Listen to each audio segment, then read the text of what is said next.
Hello friends, welcome to my channel. இன்னைக்கு வீடியோல என்ன பார்க்க போறோம்னா ஒரு டைரியோட ஃப்ரண்ட் பேஜை நமக்கு பிடிச்ச மாதிரி எப்படி கஸ்டமைஸ் பண்றது, அது ரொம்ப ஈஸியான வேலை எப்படி பண்றதுன்னு பார்க்கலாம். இப்போ நம்ம ஸ்டார்ட் பண்ணலாம். ஃபர்ஸ்ட் நான் என்னோட டைரி எடுத்துக்கிறேன். நீங்க உங்களோட நோட்புக் கூட ஃப்ரண்ட் பேஜ் நல்லா திக்கா இருக்குனா இத நீங்க ட்ரை பண்ணி பார்க்கலாம்.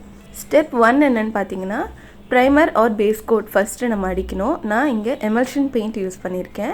நீங்க நார்மல் white acrylic paint கூட யூஸ் பண்ணிக்கலாம். இது ரெண்டு பர்பஸ்க்காக அடிக்கிறேன். ஒன்னு எக்ஸிஸ்டிங் டிசைனை கவர் பண்றதுக்கு, இன்னொன்னு பெயிண்ட் நல்லாவே வந்துட்டு இது கூட அட்யர் ஆகும். As usual first coat நான் paint brush-ஆல கொடுக்கிறேன். செகண்ட் கோட் இந்த மாதிரி sponge brush வச்சிட்டு dab பண்றேன். இந்த emulsion paint-ஏ வந்துட்டு ஒரு matte finish கொடுத்துரும். நீங்க வந்துட்டு உங்களுக்கு glossy finish வேணுங்கும்போது acrylic paint-ஐ யூஸ் பண்ணிக்கோங்க. இப்போ base coat ரெடி. இது நல்லா dry ஆனதுக்கு அப்புறமா நம்ம step 2 ஸ்டார்ட் பண்ணலாம்.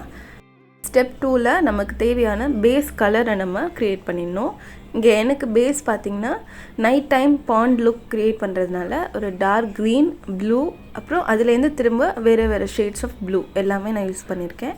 ஒரு கலரும் நல்லா அடுத்த கலர் கூட blend ஆற மாதிரி வச்சிருக்கேன். இப்போ பேஸ் dry ஆனதுக்கு அப்புறமா ஸ்டெப் நம்பர் 3 பண்ணலாம்.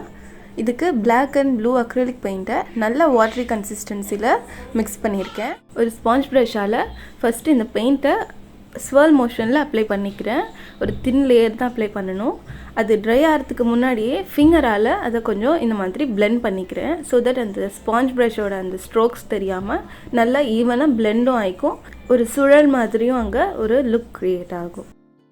இந்த paint mixture எந்த அளவுக்கு watery-ஆ இருக்கோ அந்த அளவுக்கு கீழ இருக்கிற base layer நமக்கு தெரியும். பெயிண்ட் நல்லா dry ஆனதுக்கு அப்புறமா ஸ்டெப் நம்பர் 4 பண்ணலாம். இதுக்கு நான் நிறைய லீவ்ஸ் வந்துட்டு வரையறேன். இங்க லில்லி ஃப்ளவர் வரையறதுனால அதோட லீஃப் மாதிரியே வரையறேன். அதுல பாத்தீங்கன்னா different shades of green use பண்ணிருக்கேன். V ஷேப்ல ஒரு கட் மட்டும் கொடுக்கிறேன், full circle-ஆ போடாம.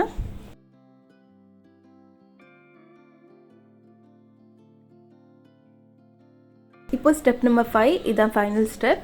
இதுல நம்ம வேணுங்கிற ஃப்ளவர்ஸை வரைஞ்சிக்கலாம். நான் இங்க லில்லி ஃப்ளவர் வரையறதுனால பெயிண்ட் பிரஷ் இருக்கும் இல்லையா, டிப்பை மட்டும் இந்த மாதிரி பிரஸ் பண்ணி எடுக்கிறேன்.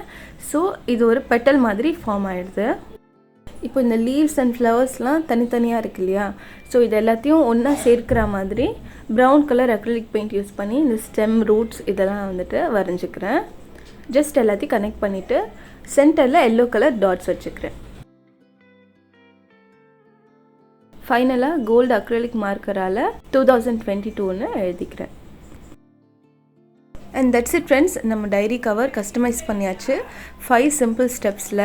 இந்த ஐடியா உங்களுக்கு பிடிச்சிருக்குன்னு நம்புகிறேன். பிடிச்சிருந்தா லைக் பண்ணிவிட்டு உங்களோட ஃபீட்பேக்கை மறக்காமல் கமெண்ட் செக்ஷனில் தெரியப்படுத்துங்க. வேறு யாருக்கும் இந்த வீடியோ யூஸ்ஃபுல்லாக இருக்கும்னு நினச்சிங்கன்னா அவங்களுக்கும் இந்த வீடியோவை ஷேர் பண்ண மறக்காதீங்க. வேறு எதுவும் உங்களுக்கு வீடியோ ஐடியாஸ் நம்ம சேனலில் பார்க்கணும் அப்படின்னாலும் அதை கமெண்ட் பண்ணுங்கள்.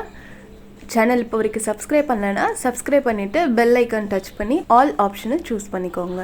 Thank you so much for watching. Have a great day. Cheers. Bye.